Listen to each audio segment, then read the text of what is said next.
Olá, meu nome é Gabriele Agnes Cordeiro. Felipe Hideaki Nagamine. Meu nome é Alexei de Colai. Kétio Henrique Fistel. João Vitor Leite Canestraro. E esse aqui é o nosso grupo e nós iremos apresentar a filosofia de gestão Lean Manufacturing. O modelo Lean Manufacturing ele foi desenvolvido pelos três engenheiros japoneses Taiichi Ohno, Shigeo Shingo e Eiji Toyoda, nos anos seguintes da Segunda Guerra Mundial. Esse método foi criado como uma opção de substituição ao Fordismo, e originalmente ele foi criado com o nome Sistema Toyota de Produção, ou STP. O termo Lean é traduzido como magro ou enxuto.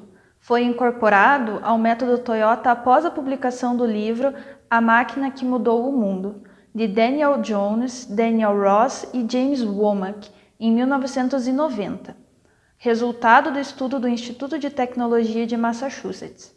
E o mesmo só se popularizou com o livro A Mentalidade Enxuta nas Empresas, Elimine o Desperdício e Crie Riquezas, também de James Womack e Daniel Ross.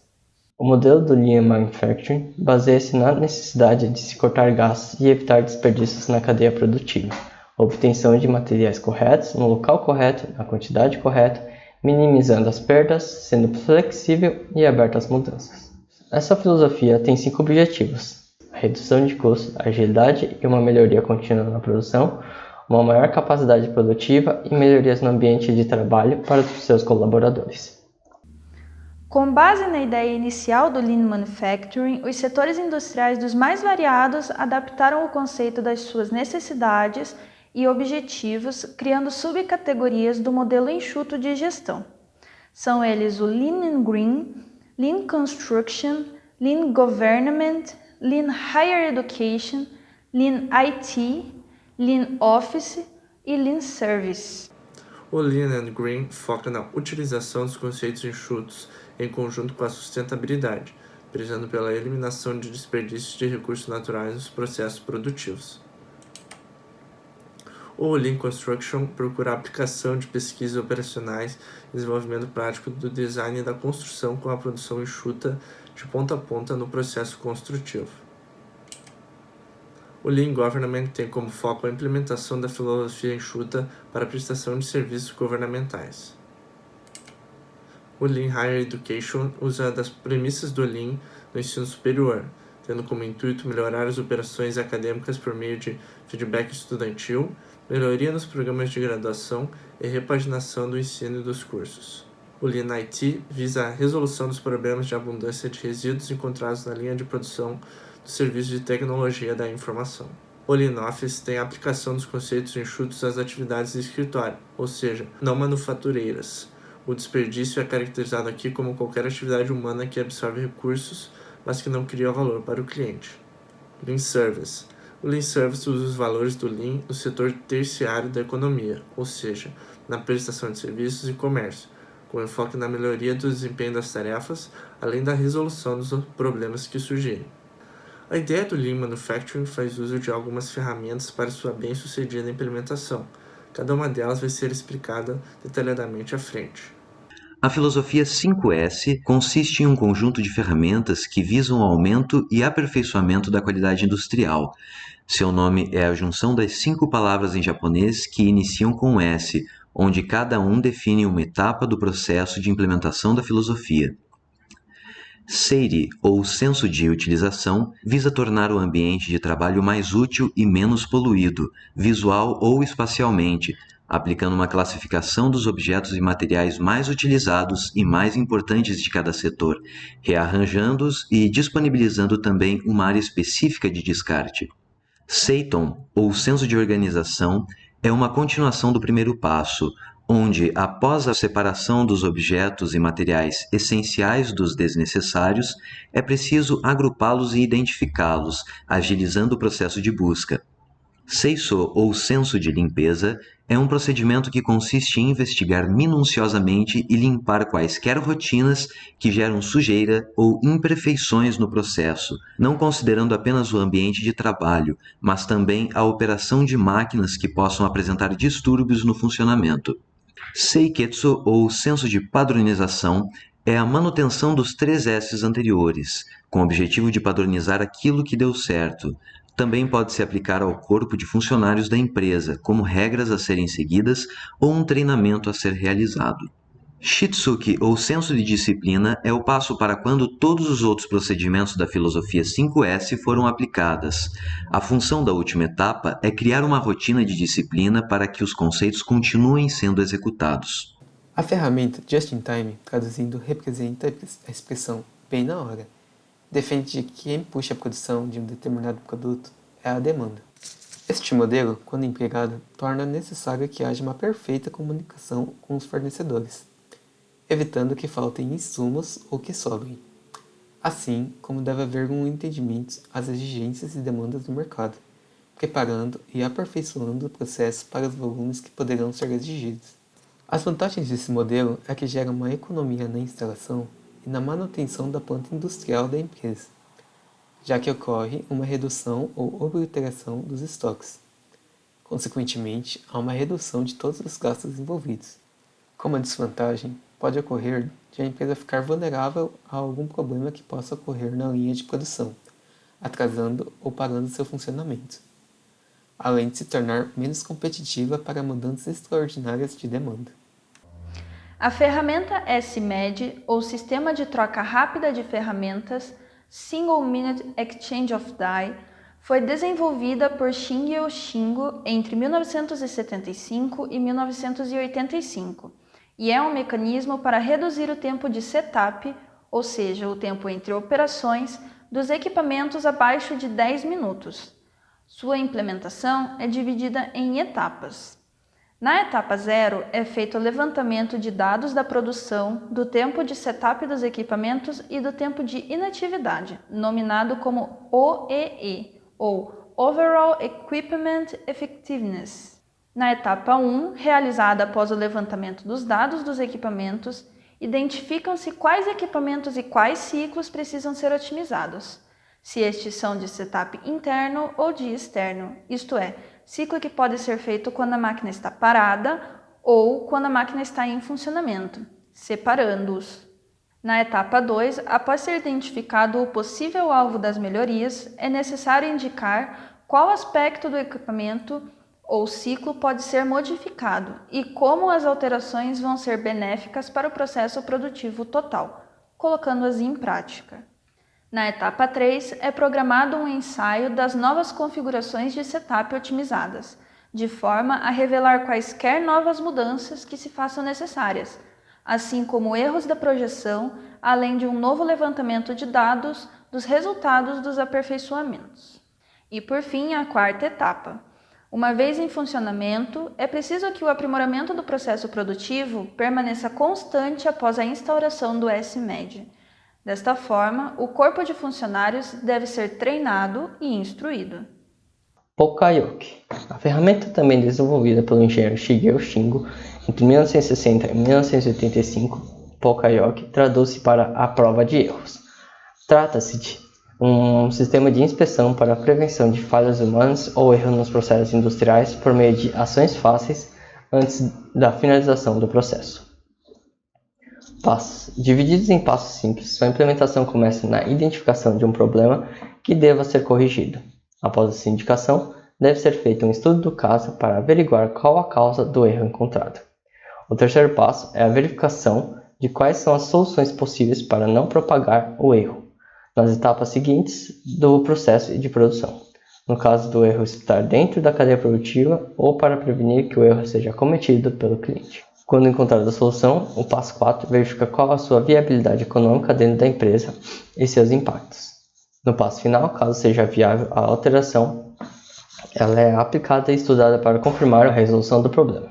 Um exemplo prático da aplicação do Pokayoke é o pendrive, cuja conexão USB tem apenas um encaixe compatível que possibilite seu funcionamento, evitando erros de interpretação e uso incorreto do produto. A ferramenta Kanban significa quadro de sinal, ou sinal visual.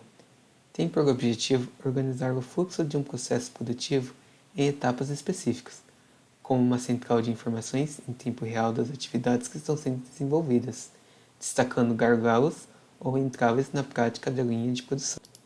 Também dividida em 4 etapas simples, ela começa com o mapeamento dos processos que estão envolvidos no fluxo que vai ser otimizado. Após isso, na segunda etapa, são padronizados os grupos aos quais as etapas vão pertencer. O terceiro passo é a alocação das atividades e fluxo nos grupos padronizados, assim como a sua execução. Nessa etapa, entre os treinamentos e a gestão de maquinário. A última etapa é a concretização do fluxo estipulado.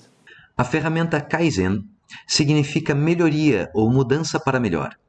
Esta filosofia sugere que a melhoria envolve todos os trabalhadores e todos os ramos da produção, devendo estar focados nas possibilidades de aperfeiçoamento do processo produtivo.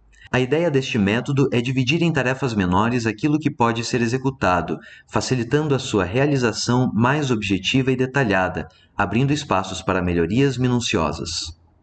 O desperdício a ser reduzido pela ferramenta do Lean Manufacturing foi dividido em 7 categorias, que são os desperdícios por transporte, inventário, movimento, espera, superprodução, superprocessamento e por defeitos. O desperdício em transporte envolve todos os custos da movimentação de produtos e insumos de uma cadeia produtiva, antes de chegar à fábrica, entre os depósitos e depois, são reunidos nessa categoria de desperdício. Um dos principais focos do Lean é o desperdício com inventário, está ligado ao armazenamento dos componentes do processo de produção, matérias-primas e seus produtos finalizados. Além do custo de alocação de espaço físico, ainda há gastos com o transporte entre etapas de produção, seguro contra furtos e danos e perdas por degradação. O desperdício em movimento é semelhante ao desperdício em transporte. Há um custo quando dentro da cadeia de produção se faz necessário excessivos ou repetitivos movimentos que não foram otimizados. Há estresse e desgaste da máquina e do homem. O mais comum dos desperdícios em espera ocorre no tempo perdido entre etapas do processo produtivo, seja nas inicializações das máquinas ou espera pelo trabalho humano, além do tempo da comunicação entre setores e tempo de transporte. O desperdício em superprodução é resultado da produção em massa, para grandes demandas ou com prazos de entregas muito longos. Ocorre uma intensificação do desperdício com inventário, uma vez que aumenta o material em estoque. O desperdício em superprocessamento ocorre quando há um mau gerenciamento de alguns maquinários ou funções, onde toda a produção, ou considerável parte dela, é integrada a uma única etapa, sobrecarregando. Dessa forma, inclusive, corre-se o risco de ocorrer um entrave na linha de produção devido a um gargalo sobrecarregado.